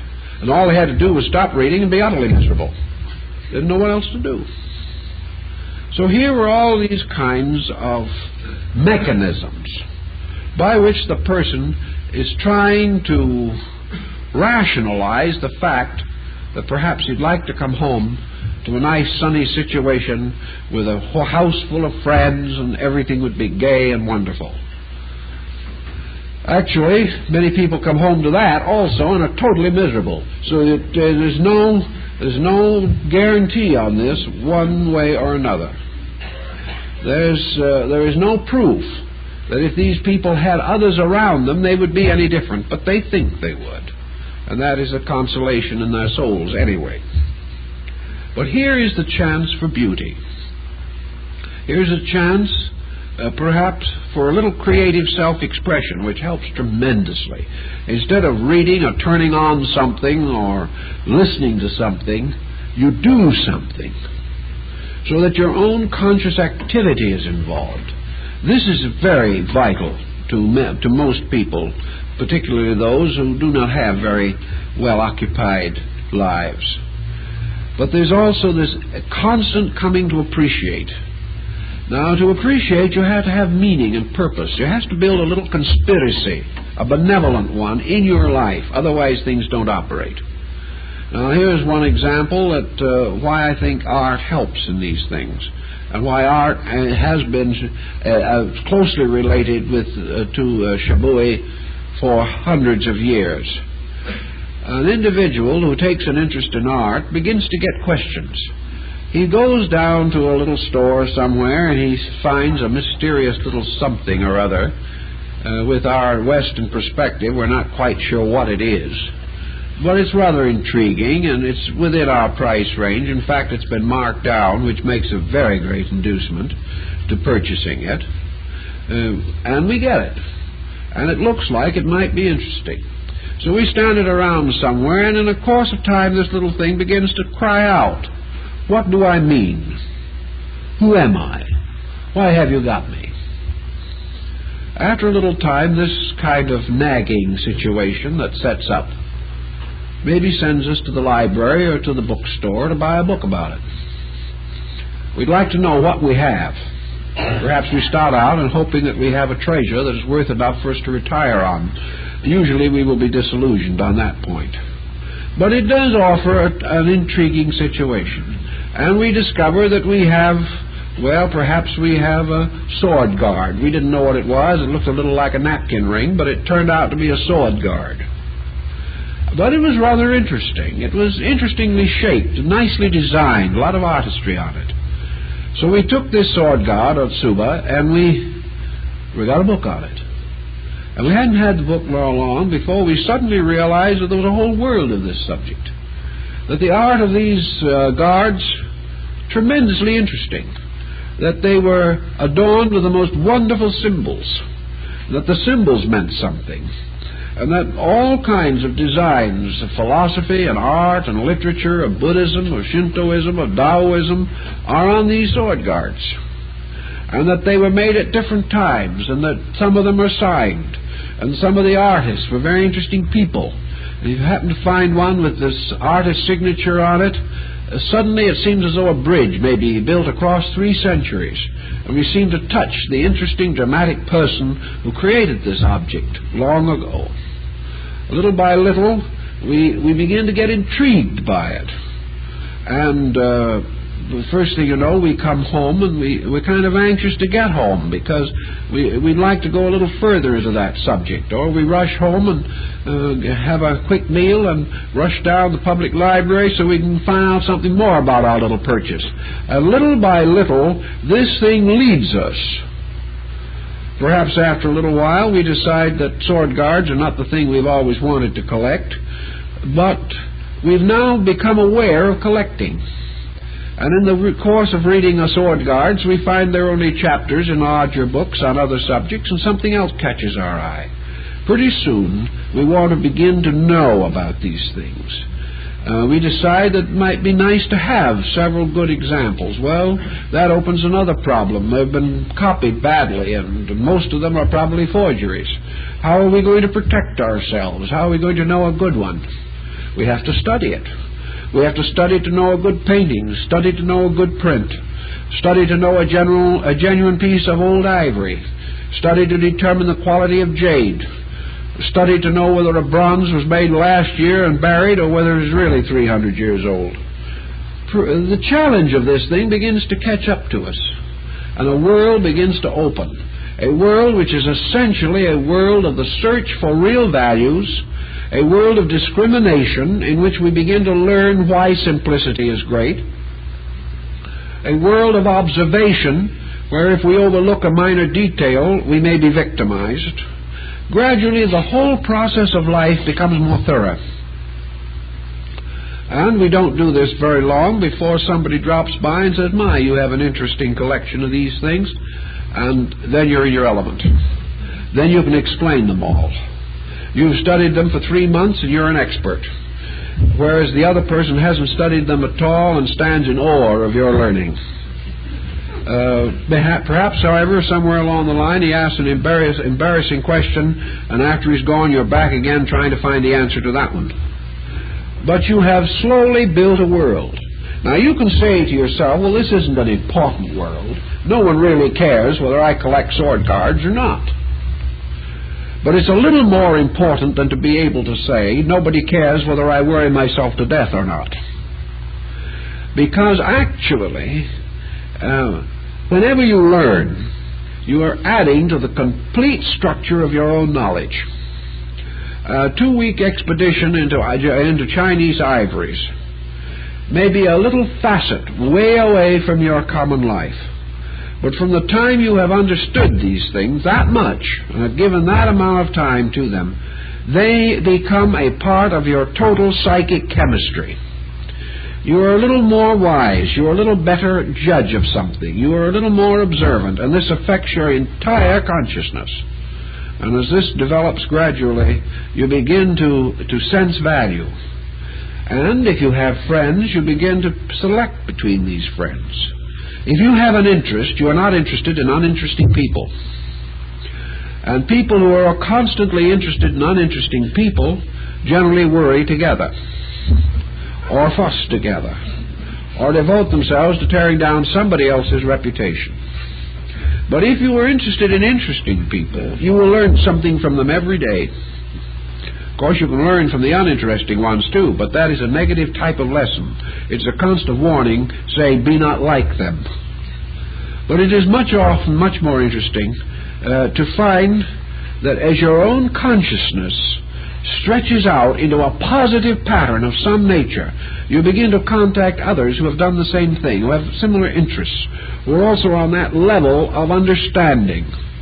And first thing you know, you have a very interesting kind of life. I know a man lived alone for a great many years, and someone asked him one day, he said, "Aren't you a little tired of living alone the way you do?" He said, "I certainly am not." He said, "The only thing that worries me is I don't have time enough." He said, every evening I have my interests. I'm doing something. I'm researching something. I'm creating something. I know that I'm not going to be here too much longer, and I'm going to get all the information I can before I go. He says, I sit down with one of my little projects, and he says, heavens, I look at the clock, 1 o'clock in the morning. You know, the whole evening's gone. He says, a little bit guiltily, I crawl into bed. You know, the question with me is not, how long am I going to sit alone in this room? The question with me is, am I going to stop long enough to sleep? Everything is interesting. Into this little room he had brought a world of interests, a world of creative things. And this person, you seldom have ever heard him complain about anything. He wasn't critical of other people. He had found a very interesting and delightful creativity. And time was just too short for him. He begrudged the hours he slept, because they interfered with things that he liked to do. But it all happened in an inexpensive one-room apartment. He didn't have any wealth, he didn't have any of these things, but he had interests, and within a moderate area he was able, by economizing in other matters, to serve these primary interests. And they were so strong in him that the economies didn't mean anything. They were what he wanted to do. Everyone can do this to some degree, and it will make them better philosophers. It will make them more understanding, more sensitive people. You study some of these subjects for 6 months, and then someone starts talking to you about Zen, and you have a knowledge of it you cannot have otherwise, because perhaps you have worked with objects that were created by Zen artists. You know now why they did them the way they did. You sense something of the feeling of meditation from the very object.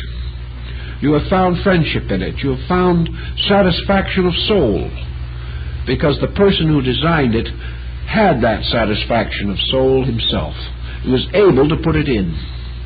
And it's perfectly possible for an expert to tell almost immediately the degree of enlightenment of an artisan or an artist in any product that he makes.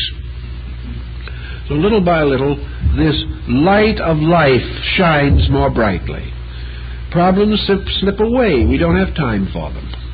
Worries are not as obsessive as they used to be.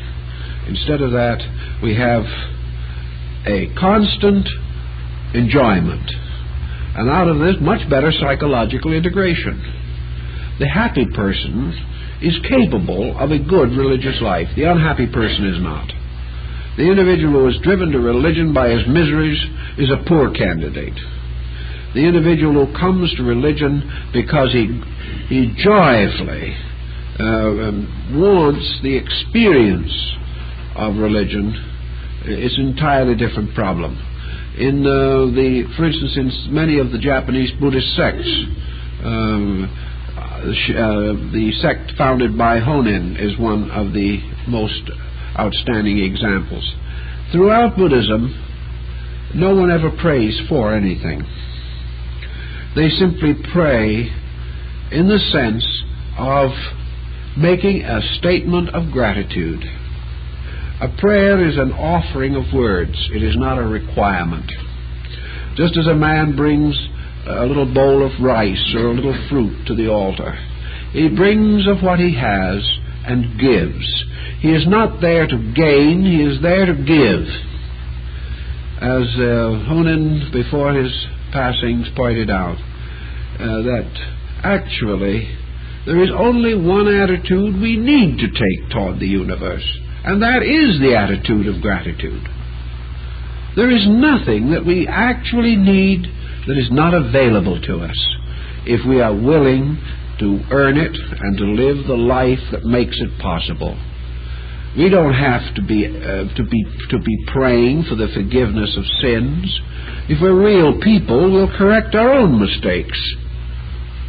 The Buddhist does not believe in forgiveness of sin in the ordinary sense that we mean in the West here. Buddhist doesn't believe in saying, "Dear Lord, I need some supper money." This isn't his idea of religion at all. His religious concept is that the creating power of the universe has fashioned him, equipping him with the most marvelous instrument that the world has ever known, giving him within himself the power to gaze into the heavens, to contemplate the mystery of his own existence, to understand life about him, to work and to play and to bear children, and to make a rich and beautiful region for himself, to have a little home and a rice field. And on the days of feasting and celebration, he has the right to go out with his family and sit under a beautiful tree somewhere and look at Fujisan. What more is there that any reasonable person can ask? Therefore, why should we request things? We do not ask to live longer because we know we cannot die. Death is merely a change of worlds. We do not ask other people to be kind to us. It isn't necessary. Our only problem is, are we kind to them? And if we are right in our own hearts, we will be protected by our own attitudes. There is nothing that we can ask for that we cannot earn, that is not available to us if we live right. Therefore, the Buddhist simply makes some little statement like the Nembutsu, adoration to Amida Buddha, and that is his prayer. He may repeat it several times, deeply concentrating upon the blessedness of the life he has known, of the good things that have been possible to him, of the simple fact of his own life. He has been a conscious being. He could reach out and touch the world. He could reach out and bridge intervals. He could sit with his friends and drink tea and write a poem. What more is there? All this other is just simply confusion. Well, we can't completely simplify it away, but I think even this attitude on prayer certainly carries kihin in it. It has great moral value. It is not the idea that man is a slave or a servant of the universe, that he must ask for everything that he needs. Actually, he already has everything that he needs. All he has to do is guard it wisely and lovingly. The world has produced everything that is necessary to him. It is his own foolishness and his own selfishness that has made trouble, and that alone he can cure. Now, before the Ravana, Buddha called his disciples together and he said, "My brethren, I leave you with this admonition. Work out your salvations with diligence. Each individual must save himself from himself. This is the law." So with this, what more is necessary except the gracious fact that we can stand as human beings and admit to the sovereign power that we know we are blessed, that we know and appreciate the wonderful mystery of our own existence. Therefore, it is necessary for us to beg. It is only necessary for us to realize the Bodhisattva ideal, namely, that it is our right to give, to share, to make a beautiful world, to help all who need, not because we come as an answer to prayer, but simply because this is the way that is natural to the enlightened human being. It's all so simple, and we've made it so complicated. So in our daily living, perhaps we are especially fortunate if we do not have too many personal problems crowding in on us. Perhaps if we are just a little on the lonely side, we are especially blessed because we have freedoms that perhaps we wouldn't have had we more immediate responsibilities. If we have earned these freedoms, they are good, but they're not good if they are the result merely of evasion. One example of this freedom, all through Asia, India, every other country recognizes it, is the freedom that comes to the family when the children grow up. By the time the children reach majority, the family now enters into its most fruitful period. Every essential duty to society has been met. The man who was brought into the world has paid his debt. The family has met the responsibility that the ages invested in them. And from that time on, there is freedom. There is always a certain loving watchfulness, certainly. But the last thing in the world these people want to do is move in on their children. The last thing they want to do is to try to continue to keep their grown children teenagers and do all their thinking for them. This is not kiheen. This is not moral value.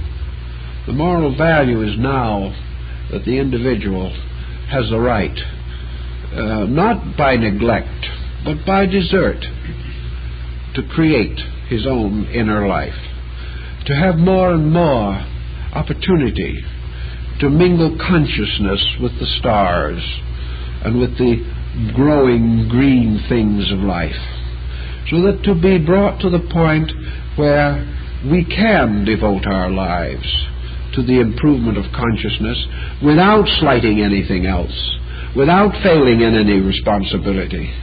This is a most blessed achievement. And today in our Western world, it is one of the most tragic things that can happen, because we're utterly unprepared for it. We are unprepared to recognize the marvelous privilege of being able to direct our own lives toward the legitimate attainment of this right of the free man, the right to grow. When we are lifted of responsibilities, we are like the Roman who has been freed. And by this circumstance, we are entitled to go on to the contemplation of the great arts and sciences, which are the roots of universal knowledge.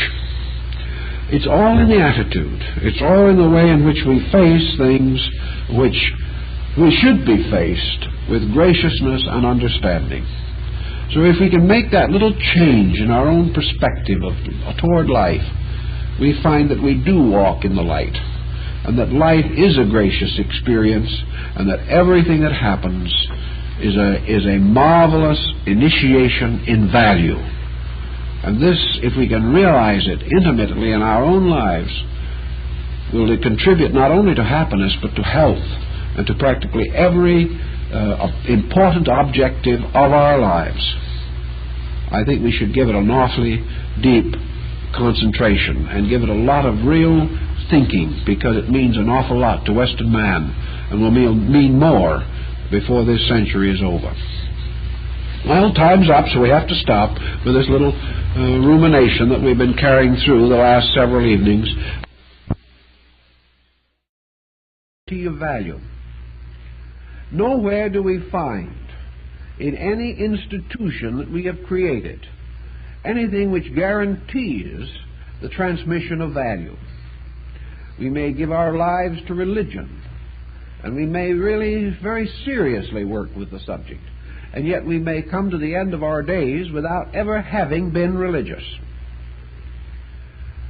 We may give our lives to philosophy, and yet at the end of our life again we die unphilosophically.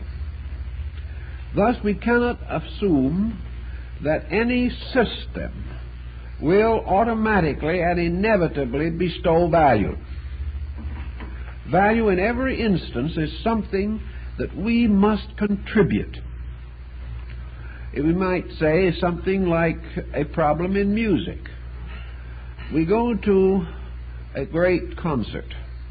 There is a fine orchestra and a leading conductor. The compositions that are played are by master composers. The entire occasion exposes us to a great deal of musical sublimity. I remember distinctly attending a concert in which, among other things, there was a marvelous rendition of parts of the opera Siegfried. One scene being, of course, the casting of the great sword, Nothung. And this was not really dramatized, but it was sung out well with a few gestures, and the artist turned in a very adequate performance. When it was all over, a man sitting near to me observed in a stage whisper to someone next to him, "Thank God that blacksmith has stopped." That's all it meant. There was just simply no sense of the importance of music. The individual was exposed, but it didn't take. And when we are exposed to bacteria, it nearly always does take. But when we are exposed to culture, we seem to have an extraordinary degree of immunity. This situation shows that culture, that value cannot be simply bestowed by one who possesses it. If value could be bestowed, religion would have saved the world thousands of years ago. Philosophy would have brought us to the golden age, and even the greatest advancements in science couldn't cripple us too much. We would be with some security. But it just is not to be communicated in this way. Value, therefore, must always involve the power of the person to recognize the valuable, to give something of himself to the compound of the circumstance that arises, so that there is a sympathy, a blending of understandings, a meeting of minds or of hearts. For without the appreciation of the person, simple life in our generation and in our Western civilization is rather difficult to envision. We are actually born with a sense of tension and confusion hanging over us. We live every day and hour in the midst of sound and fury. For us to achieve natural simplicity, to be able to have quietude of consciousness, just seems about impossible. Yet it is not as impossible or as difficult as we would first imagine. The natural beginnings of a life of value include the decision to cling to value, to make some compromise of some nature with materiality, by means of which it is not all possessing, by which it is not all dominating in our experience and in our way of living. Happiness arises very largely from our ability to appreciate simple, natural, and gracious things. Happiness is not very often to be associated with the gratification of elaborate tastes. Happiness is appreciation. It is the recognition of the dignity of the available. It is not this headlong dash after the unattained. The life of value is the life that is immediately lived with a sense of value. A life that is valuable every moment because we are continually experiencing something of importance. To achieve this level, therefore, we must be ever watchful for value. We must seek value in everything that happens, for value is there. And as we are able to take problems and transmute them into value, the problem itself grows less and the value grows greater. We are all constantly in the midst of valuable experience, but for the most part we do not benefit by it, nor are we grateful for it. We are usually most grateful for that which is least valuable.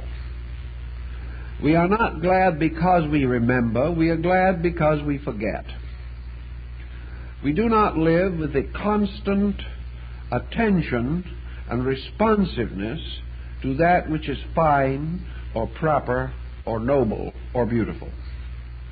Yet we have the faculties which enable us to live this way.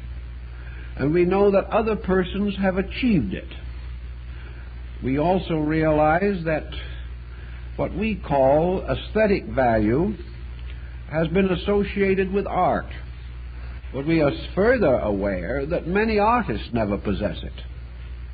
That many artists are simply craftsmen who are able by some mechanical ingenuity in themselves to create harmonious designs, and yet whose lives are not harmonious, and whose actual personal existence is heavily plagued with the same problems as the less artistic.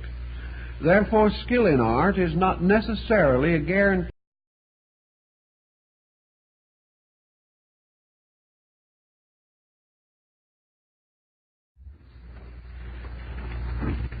When we begin to contemplate the mystery of value, perhaps we ought to pause for a second and consider words in the light of value. We have a wonder world of words, and many that we use every day could help us a great deal to understand the essential meanings of the things that happen to us and the circumstances which we transmit by means of word patterns and structures. For example, we have a word, liberal. Now, most persons like to be regarded as liberals. This may mean, politically, generous-mindedness. The individual has escaped from extreme conservatism and belongs rather to a democratic than an autocratic concept of living. The word liberal also suggests liberal-mindedness in other ways, generosity of attitude, magnanimity of conduct, sharing readily what we have with others. Liberal is a word we like to think about, and very few persons would resent being called liberal in some way, although like most semantic terms, it has now developed some specialized meanings on which there is no general accord. But what does the word actually mean? And when we go to that, perhaps we drop out of the familiar. The word comes, of course, from the Latin liberalis, and it simply meant, originally, not a slave. Now that is an interesting concept, a free man. It had really nothing to do with what you thought. It had to do with what you were. Now, if you were free, you had certain privileges under Roman law. And if you were free, there were certain trades and crafts and professions that you could engage in, which was not permissible to a person not free, or a bondsman, or perhaps in the broadest speaking, a slave. A free man, for example, was permitted as a distinction, as an indication that he was free. He was permitted to train his mind. This was something that was discouraged in the slave at that time. So there was a line drawn, which we would rather hate to think of today, but perhaps it won't hurt us. All such arts and crafts as resulted in profit only could be indulged in by slaves. But any art or craft which led to the improvement of consciousness could only be indulged in by a free man. Therefore, a liberal meant a liberated person. And as a reward of liberation, he was entitled to be educated in such forms of knowledge as improved character rather than increased estate. Now, on that basis, what's happened to liberal? It's sort of gotten mixed up. If a person, by one of many circumstances, and the Romans kept the gate of liberty rather widely ajar, if for any reason a person became a free man, he might, by this circumstance alone, achieve to that which probably was the greatest thing in the world for him. He could become a thinker. Today, the moment we get free from responsibility of any kind, we stop thinking. Thoughts are for people in trouble. Thoughts are something that should be used only on rare occasions. And it's quite possible that even slaves use them as often as we do. But certainly we do not recognize liberty, derived from the same word, to simply mean the right to improve ourselves. Today we interpret this term largely as the right to luxury, the right to be considered as good as anybody else, in our own estimation a little better. It is the right to have what we want. It is the right of free enterprise. It has very little to do with the ancient meaning that it was the right to grow. Now, when a man was free, he was permitted to indulge in the studies of what are now called the liberal arts. Now, liberal art simply means an art that a free man could practice. That is exactly what it meant to the Roman.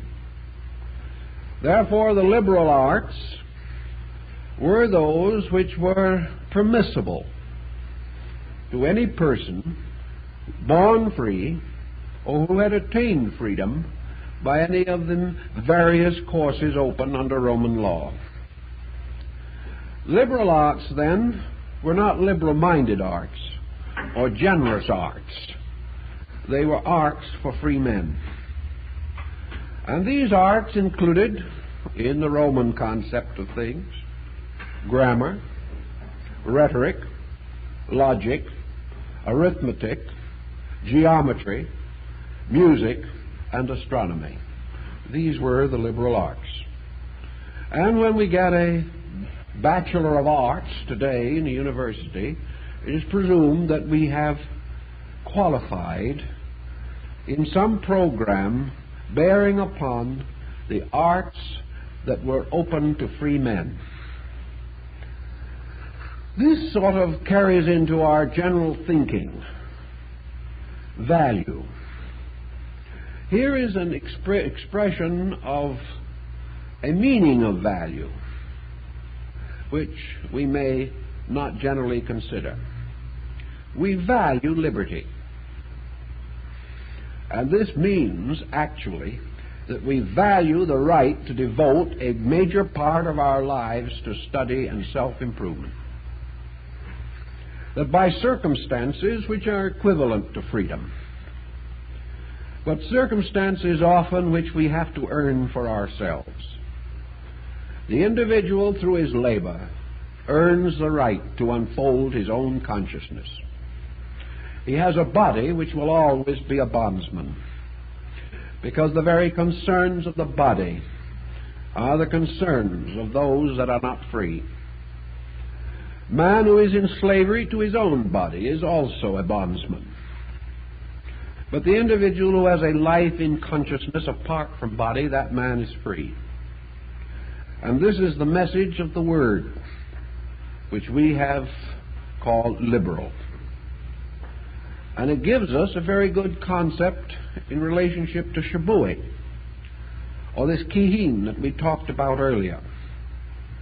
This problem of moral beauty, this problem of adorning the life with the ornaments of cultural attainment.